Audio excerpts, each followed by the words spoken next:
In this training module, you'll be learning how to drive this ES-44C4 locomotive in BNSF railway livery.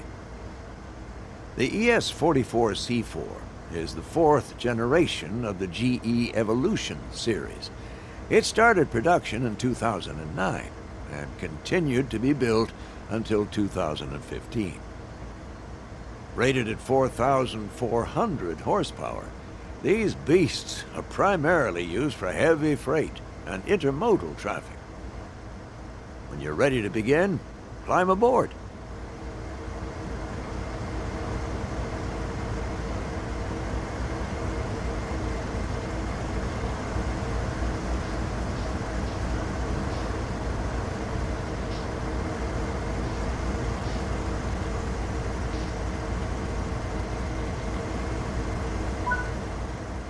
Sit in the engineer's seat.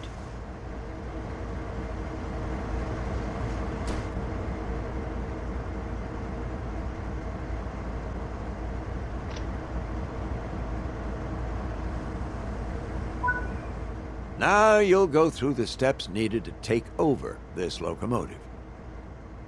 Firstly, you will need to set the generator field switch. This needs to be enabled for the throttle to control the power of the train.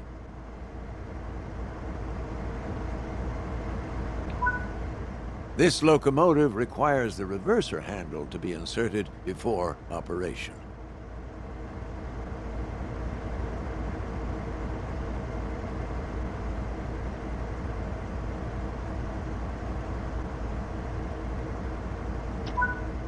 The reverser determines the direction of travel.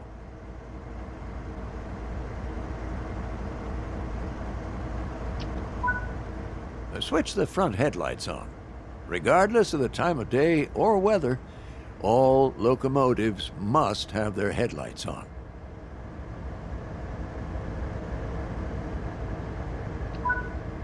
When getting moving, it's worth remembering the following sequence: independent on, auto off, throttle on, independent off.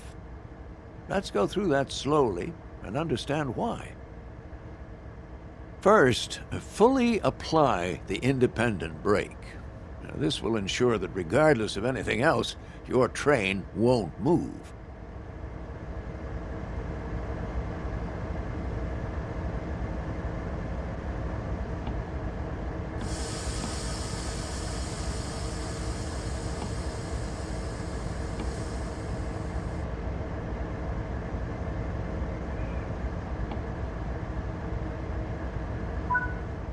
Next, fully release the automatic brake. This will release the brakes on the rest of the train, but you won't go anywhere because those independent brakes are holding you.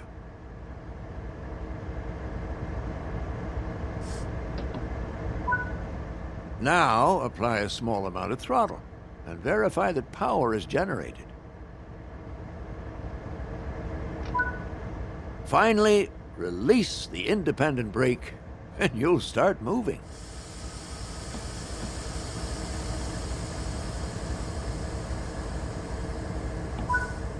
This is a great practice to get used to because it'll help you with two key areas. The first is that you verify that the train will take power before you release the brakes. You don't want to find yourself without power and having to hurriedly put the brakes back on.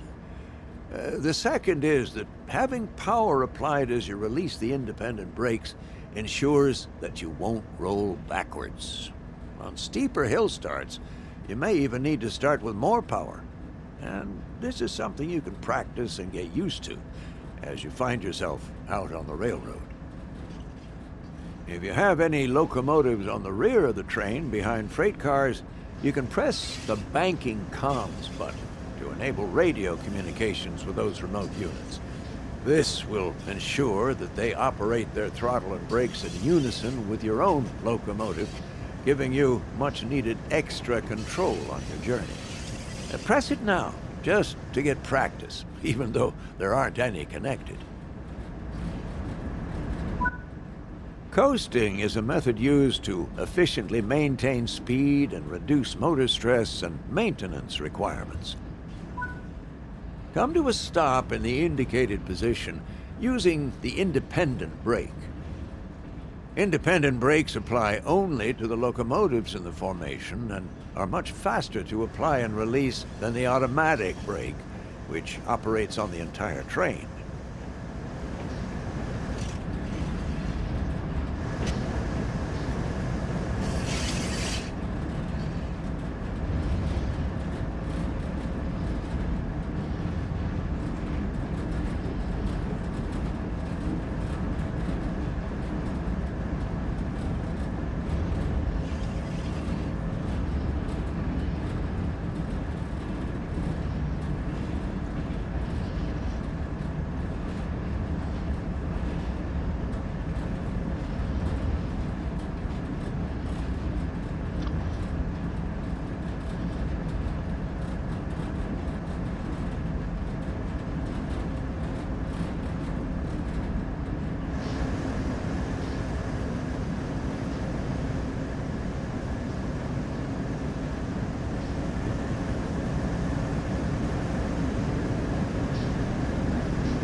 Change direction with a reverser.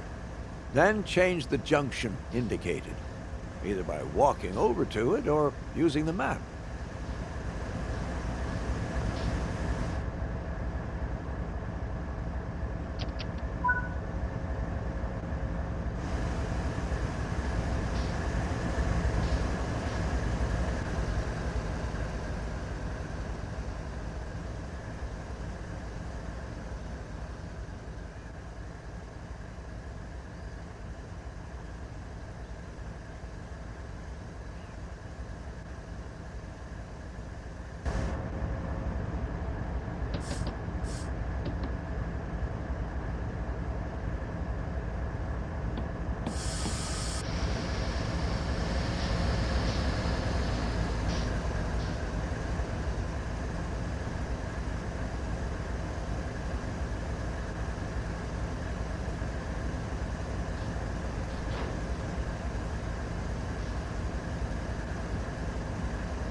Before proceeding, check the two couplers are in the right position to allow for automatic coupling.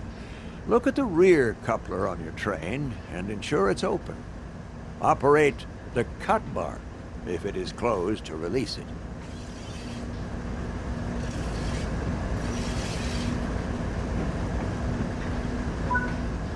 Next, walk over to the freight cars you're going to couple to and check their coupler knuckle is open too. Operate the cut bar here to open the knuckle.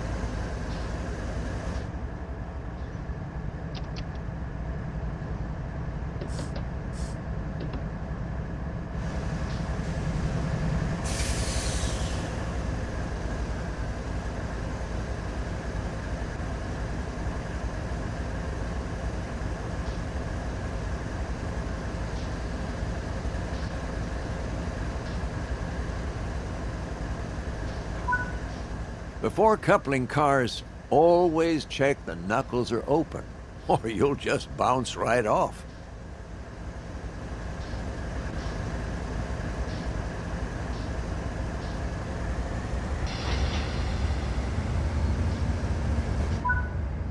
Okay.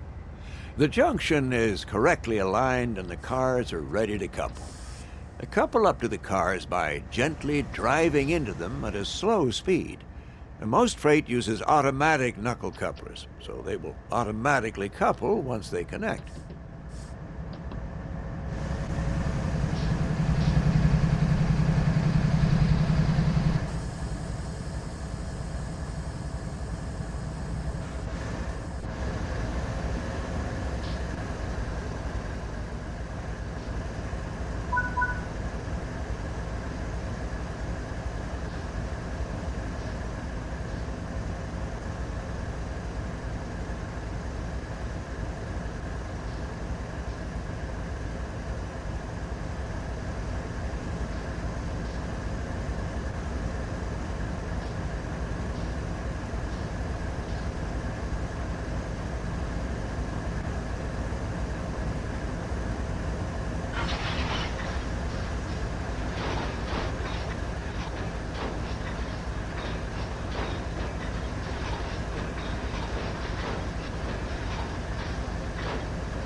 If your speed is too high, you risk derailing when coupling.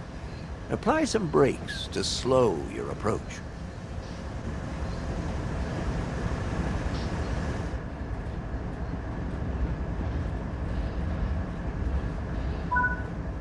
Hey, nice work. Change direction with the reverser and move the train forward into the indicated siding. Remember to apply a little power before releasing brakes. While it's not strictly necessary in the training center, this is the time to start forming great habits.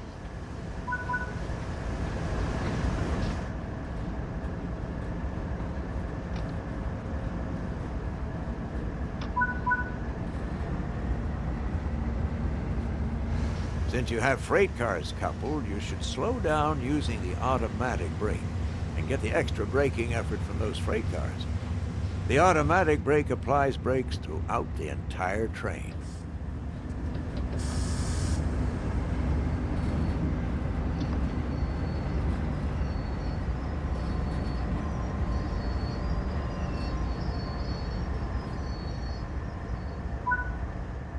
Uncouple the cars either by using the external camera or by walking to the cars on foot.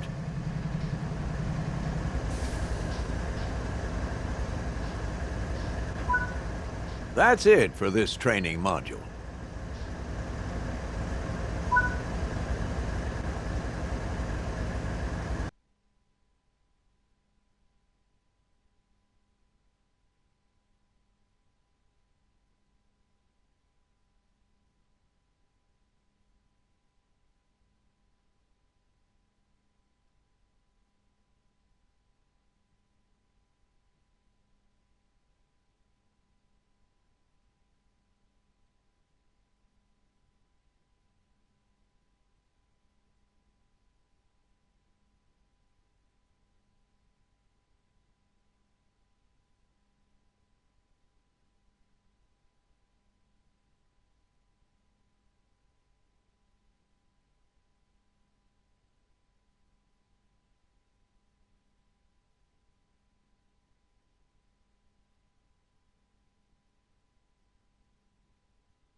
All right, in this training module, you'll be learning about the different brake types found in a typical U.S. freight locomotive. Take a seat in the engineer's position.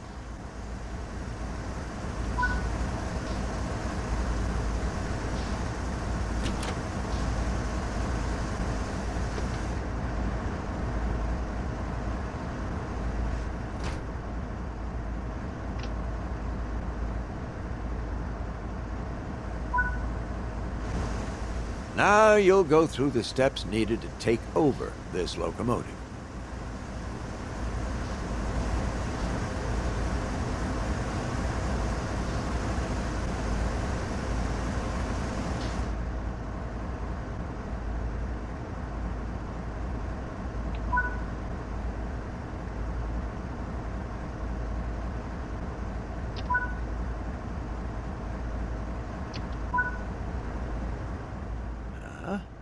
This locomotive has 3 types of brakes: independent, automatic, and dynamic. And the operation of them can be counterintuitive until you get the hang of how they work.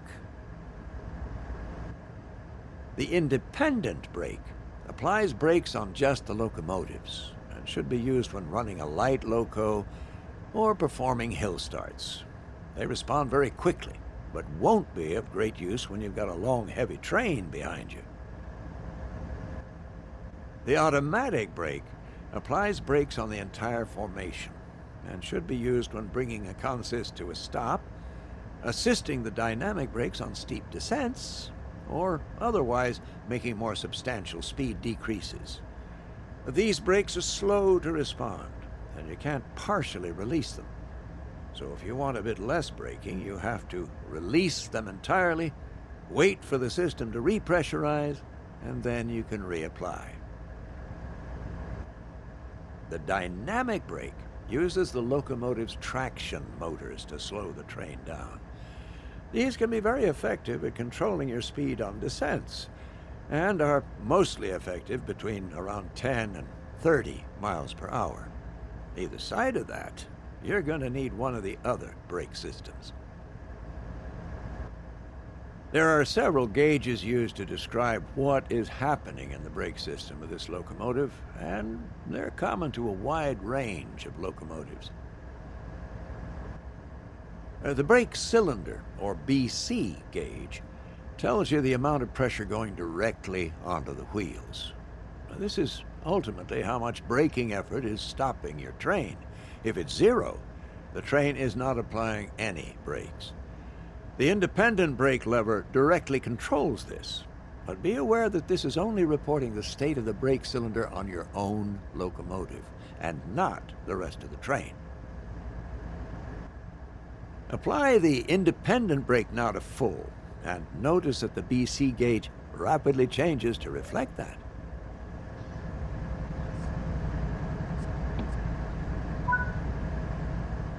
The brake pipe, or BP gauge, tells you the amount of pressure on the brake pipe that extends the length of the entire train.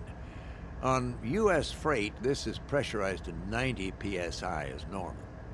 The brake pipe serves two functions. One is to provide air to all the freight cars down the length of the train so they can charge their own reservoirs. The other is that its pressure controls what the other vehicles do with their brakes. At 90 psi, the brakes on all vehicles will be released. As the brake pressure in the brake pipe drops below 90 psi, the other vehicles will apply brakes. Depending on the length of your train, changing the pressure on the brake pipe can be quite time-consuming, whether charging it up to release the brakes or reducing the pressure to apply them. And this is the reason that automatic brakes are tricky to use. The brake pipe works in conjunction with another system called the equalizing reservoir.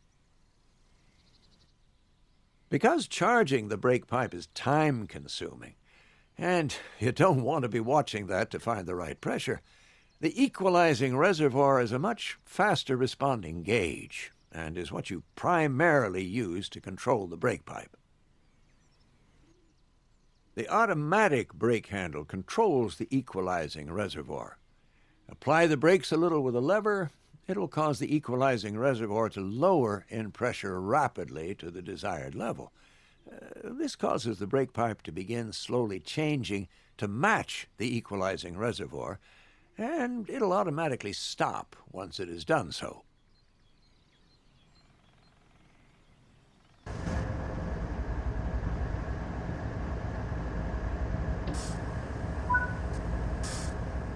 Release the automatic brake, and you will see the equalizing reservoir rapidly rise back.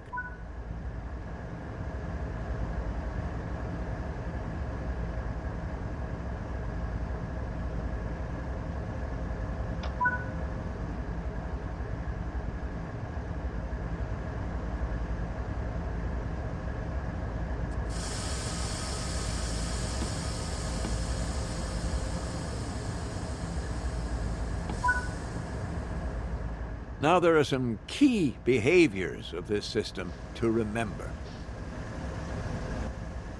The longer the formation, the slower the brake pipe will be to respond. You cannot partially release automatic brakes. If you are braking too much, you may need to fully release the brakes, allow the brake pipe to get back to 90 psi again, and then you can reapply them. This should be carefully considered, however, as you will have no air brakes during this time. Bring the train to a stop in the indicated position using the automatic brake.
Well, that concludes this training module. It's covered a lot of theory, but understanding the way these brakes work will help you understand why your train reacts the way it does. These freight trains are nothing like modern passenger trains with fast-acting and fully controllable brakes.